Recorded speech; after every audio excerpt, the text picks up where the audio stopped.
네, 여러분 안녕하십니까? 김로벨 TV입니다. 오늘 2월달 첫 번째 영상을 올려드리겠습니다. 이번에는 설날 연휴가 길어가지고 오늘 첫 번째 영상을 올리게 됐습니다. 이번 주에 추위가 계속되고 있네요. 이번 겨울 마지막 추위가 됐으면 하는 희망을 갖습니다. 감기 조심하시고요. 이제 대선이 한 달 남았는데 그거에 대해서 좀 얘기하기로 하겠습니다. 그래서 제목은 대통령 선거 전망, 3월 9일 수요일이죠. 뭐 전망하고 예측하고 뭐가 틀리느냐? 그러면 전망은 좀 더 무슨 브로드한 거, 거시적으로 보이고, 예측하면 무슨 쪽집게, 점쟁이가 하는 말처럼 들리죠. 저는 전망을 해드리겠습니다. 사실 2007년 대통령 선거 때까지 그 선거까지 선거 분석을 지방선거, 국회의원 선거, 대통령 선거를 쭉 해왔는데 한 20년 가까이 해왔는데 그 선거를 마지막으로 선거 분석을 안 했습니다. 그러니까 굉장히 이제 저도 손을 띈 지가 오래됐죠. 그래서 무슨 헌칼이라 그럴까, 녹슨칼이라 그럴까, 그래서 좀 전망하는 게 약간 생소하면서도 두렵기도 합니다. 그 이후에 안 하게 된 거는 한국 정치가 나아지는 게 없어서 아예 한국 정치에 흥미를 잃고 말았습니다. 또 다른 일도 할 게 많고, 그럼에도 불구하고 이번 선거는 굉장히 중요한 것 같아서 한번 전망을 해보도록 하겠습니다.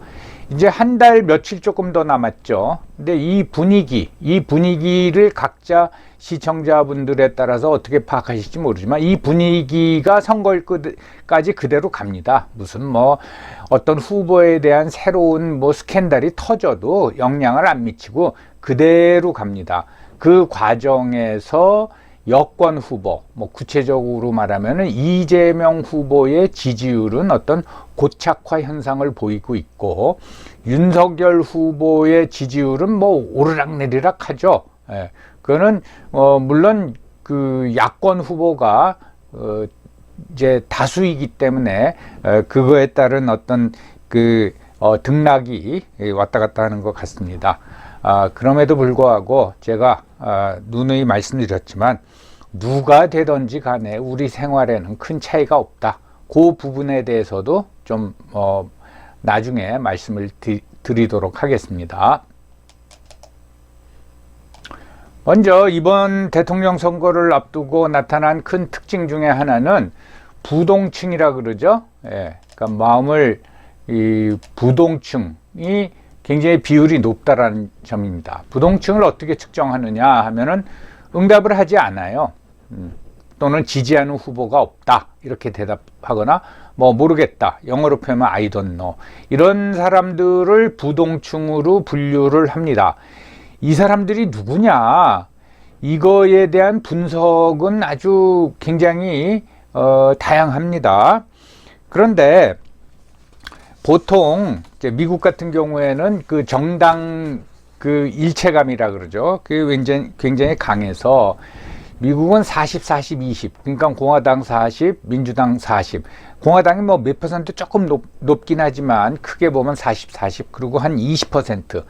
이 사람들이 이제 스윙 보우터라 그러죠. 어떤 때는 공화당 찍고 어떤 때는 민주당 찍고, 또는 리퍼블리칸 데모크라틱도 있어요. 예, 공화당 후보를 찍는 민주당원도 있고 민주당 후보를 찍는 공화당원도 있고 그렇긴 하지만 보통 40, 40, 20 그러는데, 이것도 정확히는 우리가 알 수 없지만 제가 보기에는 우리나라 같은 경우에는 35대 35 그리고 30%, 이게 꼭 이념적으로 중도라고 말할 수는 없습니다. 하여튼 무슨 이유에서든지 간에 양쪽 정당에 대해서 어느 층에 대해서도 적극적인 지지를 안 보이는 겁니다.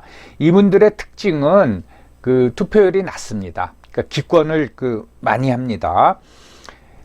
그래서 또 지지난 선거 때부터 이제 많이 나온 얘기가 2002년도 선거서부터 이런 얘기가 대통령 선거 때부터 이런 얘기가 많이 나왔는데 뭐 샤이 지지층 숨어 있는 5% 이런 얘기를 많이 했는데 그거는 적다고 보면 됩니다. 예, 그걸 기대해서는 절대로 안 된다고 보고 샤이 지지층이라는 건 적고 최근 여론조사를 보면 뭐 들쑥날쑥하죠. 예, 들쑥날쑥한데 그건 뭐 믿을 거 별로 없습니다. 너무 여론조사의 조사 방법이 엉터리고 기 때문에 그건 믿을 필요가 없는데 뭐 전체적인 추세는 우리가 한번 살펴볼 필요가 있겠죠. 아무튼 역대 선거하고 비교해 가지고 부동층을 보면은 이제 한국갤럽에서 그 조사한 건데 선거를 6개월 앞두고 부동층을 보면은 2007년도 대선 때 17.5%였습니다. 그리고 2012년 대선 때 늘어나죠. 22%로 늘어나고 그 다음 선거인 2017년, 그러니까 탄핵 후의 선거 보면 또 17%로 다시 줄었는데 요번에는 32%로 늘었습니다. 이게 얼마나 정확하냐 안 하냐를 이 퍼센테이지가 그걸 떠나가지고 예전 세 차례 선거보다 요번에 32%의 부동층, 그러니까 굉장히 늘어났다, 부동층이. 그건 사실입니다. 그러기 때문에 요번 선거가 굉장히 그 지지층 사이에서는 치열할지 모르지만은 투표율이 그렇게 높을 것 같지는 않습니다. 그럼 역대 대통령 선거 투표율을 한번 살펴보겠습니다. 이게 1987년 선거서부터, 즉 이제 소위 권위주의 체제가 해체되고 민주주의가 들어서면서 한 걸 보면 1987년 선거죠. 예, 사자 대결이라 그러죠. 그때 89%, 그러니까 90%에 가까웠습니다. 그 다음 선거는 약 10% 가까이 1.9%로 떨어지고 그 다음 선거도 80.7%로 떨어졌다가 2002년도 노무현 후보가 당선된 선거죠. 10%가량 또 떨어지죠. 예, 70.8. 그리고 그 다음 이명박 후보가 당선된 선거에서는 63%로 떨어집니다. 저는 요 수준이 맞다고 봅니다. 요게 유지될 거라고 봐요. 70%에서 75% 사이. 그리고 박근혜 후보하고 문재인 후보의 뭐 양자 대결이라고 보겠죠. 그때 이제 75.8%였고 탄핵이 끝나고 문재인 후보가 당선되는 지난번 2017년 선거에서는 77.2%로 약간 올라갔습니다. 여기서 우리가 투표율을 볼 적에는 삼김 시대하고 삼김 후, 포스트 삼김 시대를 구분해야 됩니다.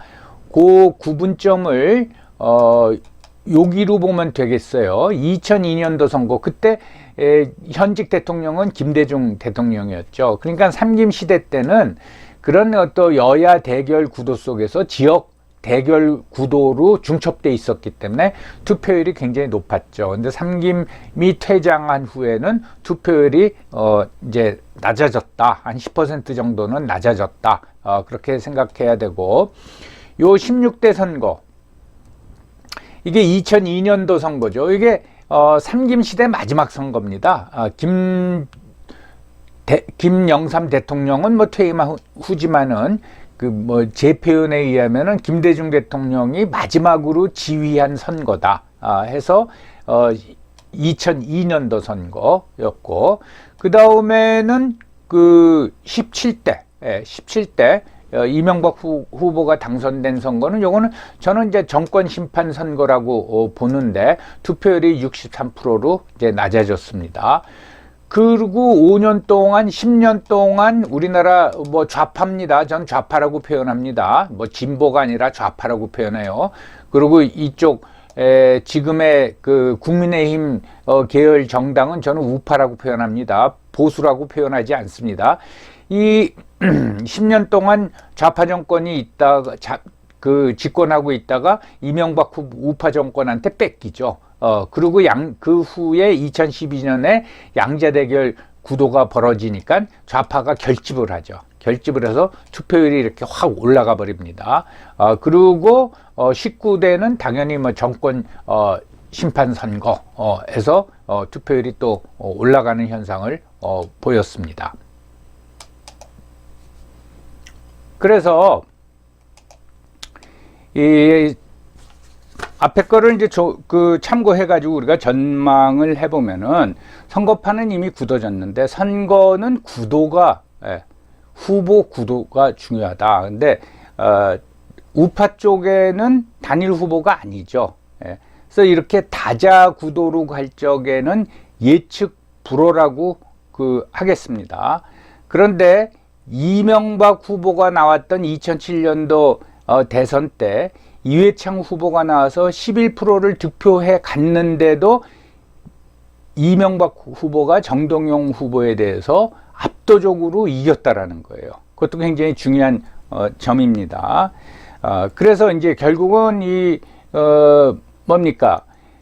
윤석열 후보하고 안철수 후보가 단일을 하느냐 안 하느냐, 이게 이제 우파 진영에서는 아주 초미의 관심사로 얘기를 하고 있는데, 저는 뭐라고 얘기할 것 같으면은 거기에 매달리지 말라고 저는 하겠습니다. 그리고 이 여권 쪽, 국민의힘 쪽에서 안철수 후보를 그렇게 많이 거론할 필요가 없습니다. 그러면 더 키워주는 게 되는 거예요. 저라면은 철저히 무시해서 가라. 왜냐하면 주 전선은 이재명 후보와 윤석열 후보의 대결 구도입니다. 거기가 주전선이에요. 근데 안철수 쪽을 윤석열에서 이렇게 공격하다 보면 주전선이 옮겨지게 됩니다. 그러면 이재명 후보가 왼쪽에서 오른쪽으로 치고 올라오는 수가 있단 말이죠. 그렇기 때문에 그건 놔둬라. 그 다음에 안철수 후보의 그 위치가 윤석열 후보의 그 우측에 있는 게 아니라 좌측에 있다. 무슨 소린가 하면은 이재명 후보와 윤석열 후보의 가운데 있다. 라고 저는 그렇게 봅니다. 그러니까 그 표가 윤석열 후보 거를 더 많이 뺏어갈지, 또 이재명 후보의 표 일부분을 잠식할 수도 있다라는 거죠. 그러니까 그건 알 수 없으니까 그걸 너무 키우지 말아라. 저는 그러니까 철저히 무시하고 주 전선을 이재명하고만 갖다 둬라. 뭐 저는 이제 그렇게 충고할 수 있을 것 같습니다. 그다음에 이번 건은 확실히 정권 심판 선거입니다. 그리고 문재인 후보가 41%를 지난 선거 때 이겼듯이 득표했듯이 요번에도 정권 심판 분위기에서 여권 후보가 42% 이상 얻기는 건 저는 굉장히 힘들다고 봅니다. 이게 맥시멈이라고 봅니다. 이걸 염두에 두고 타 후보는 전략을 짜야 될 것 같습니다. 말씀드린 대로 투표율은 그렇게 높지 않습니다. 이게 왜 그러냐면 우리나라 이제 투표 행태를 볼 적에, 그러니까 보팅 비헤이비어라 그러는데, 네거티브 보팅을 하느냐, 그러니까 내가 저 사람이 싫어서 이 사람을 찍느냐, 그게 네거티브 보팅. 그러니까 이재명이 싫어서 윤석열을 찍느냐, 또는 윤석열이 너무너무 싫어서 이재명을 찍느냐, 라는 거. 그게 이제 네거티브 보팅이고, 난 윤석열이 너무 좋아, 난 이재명이 너무 좋아, 그게 이제 포지티브 보팅인데, 우리는 네거티브 보팅이 굉장히 비중이 높습니다.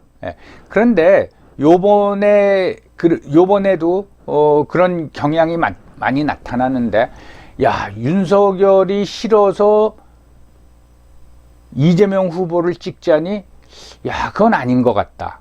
그럼 안철수를 찍나? 이런 고민.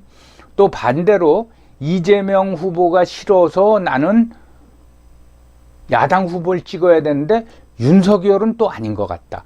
즉 뭐냐면 네거티브 보팅을 하는 유인책이 굉장히 약화됐다라는 거예요.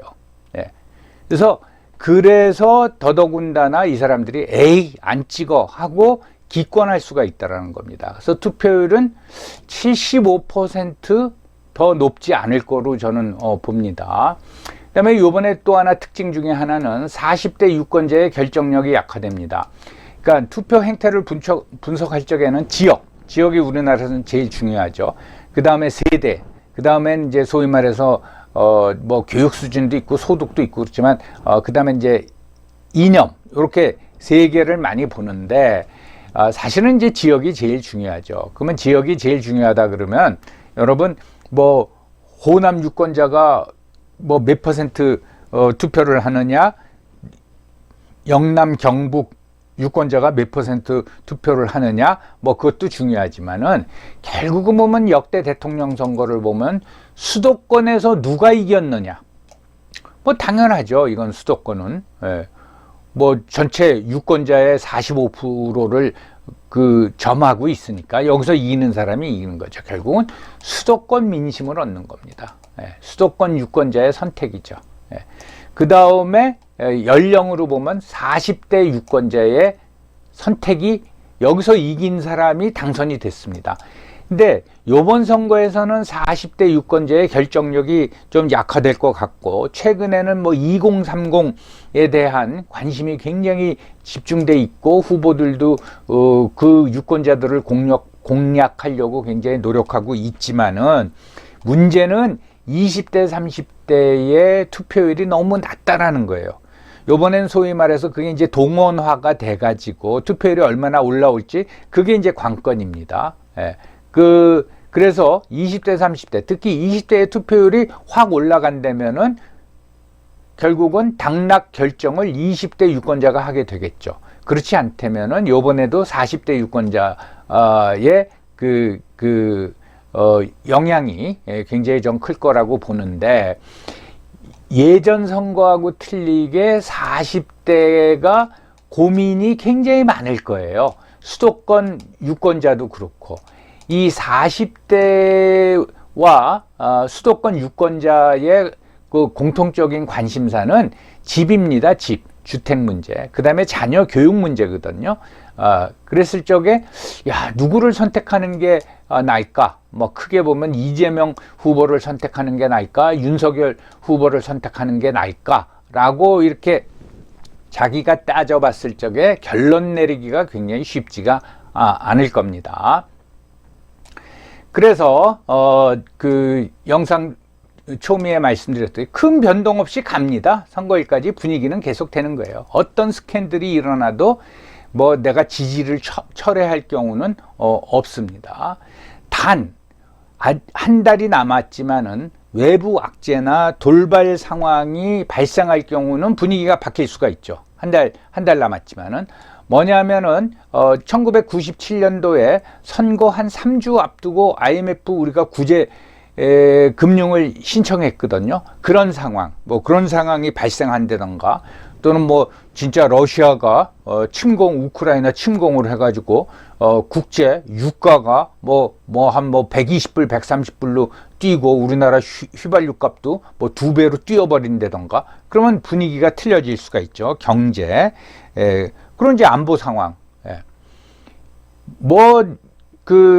일반적으로 말하면은 북한은 이재명 후보가 되기를 바란다, 뭐 윤석열 되는 걸 안 바란다 그랬지만 그 상관 거의 뭐 걔네들 북한은 그거 상관 안 합니다. 상관 안 하고 그거 뭐 그렇게 진짜 그렇게 생각한다면은 최근에 미사일을 그렇게 뻥뻥 발사해 되겠어요? 안 하죠.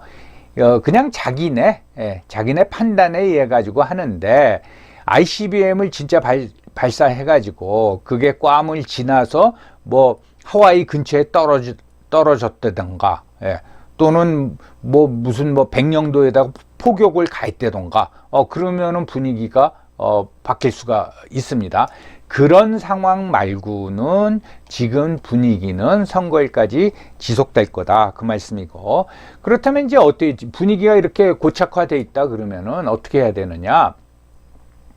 각 후보는 지지 세력을 최대한 투표장으로 끌어내야 됩니다. 이게 이제 소위 말해서 집토끼, 산토끼론인데 뭐냐면 집토끼를 잡아야지 산토끼 잡으려고 막 돌아다니다가 집에 와봤더니 집토끼도 다 도망갔더라. 뭐 그런 얘기가 있습니다. 집토끼, 산토끼론인데 이렇게 분위기가 정해졌을 적에는 집토끼를 관리해야 됩니다.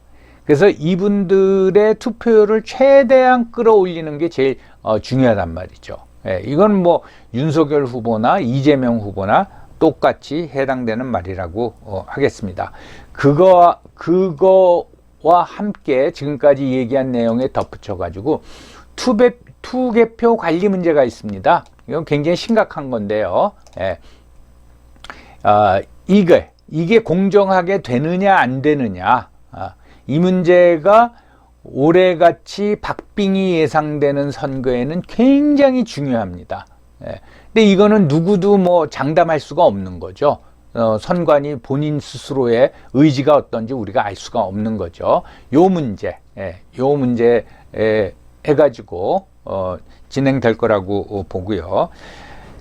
이재명 후보가 당선되면 어떡하느냐? 윤석열 후보가 당선되면은 뭐 어떻게 되느냐? 무슨 뭐 차이가 뭐가 있느냐? 차이는 거의 없다고 봐야 됩니다. 저는 뭐 차이는 거의 없고요. 단 이재명 후보가 당선이 되면은 친중 노선은 지속될 겁니다. 예. 지금 뭐 문재인 정권은 친중 정권이죠. 그렇게 생각하시면 되죠. 친중 노선은 지속이 되고, 윤석열 후보가 그 한미 동맹 이런 걸 굉장히 강조하지만, 윤석열 후보가 당선이 된다고 뭐 지금의 친중에서 쉬프트를 확 우회전을 해가지고 친미로 가고 그러진 않고, 지금보다는 좀 중도적인 입장을 취하겠죠. 예. 그러한 차이 말고는 국내 정책이나 남북 관계에서 큰 차이가 없습니다. 북한은 남한의 대통령이 문재인이 되던 이재명이 되던 윤석열이 되던 별로 관여하지 않습니다. 예. 그래서 이미 이제 북한 입장에서 보면은 남한은 좌파건 우파건 믿을 존재가 아니로구나. 예. 저놈들은 우리랑 뭐 좌파가 잡으면은 중국이란 짜고 자기네를 체제를 어떻게 하려고 그런다. 우파가 잡으면은 미국과 짜고 자기네 체제를 어떻게 하려고 그런다. 그런 굉장히 피해 의식에 젖어 있기 때문에 남북 관계가 뭐 이재명 후보가 당선된다고 더 좋아지고 윤석열 후보가 당선된다고 더 나빠지고 그런 거 없습니다. 국내 정책도 마찬가지죠. 그래서 뭐 저는 뭐 그렇게 생각을 하고요. 단 친중이냐 아니냐, 조금 아주 친중의 속도가 더 노골화될 수가 있습니다. 이재명 후보가 당선되면. 윤석열 후보가 당선되면 거기서 좀 거리를 두려고 하겠죠. 그 다음에 지난 5년 동안 멀어졌던 미국과의 관계를 약간 개선하려고 하겠죠. 그 정도의 차이밖에는 없다. 그렇게 생각하고 있습니다. 자, 오늘 여기까지 대선 전망 간단히 마치도록 하겠습니다. 경청해 주셔서 감사합니다.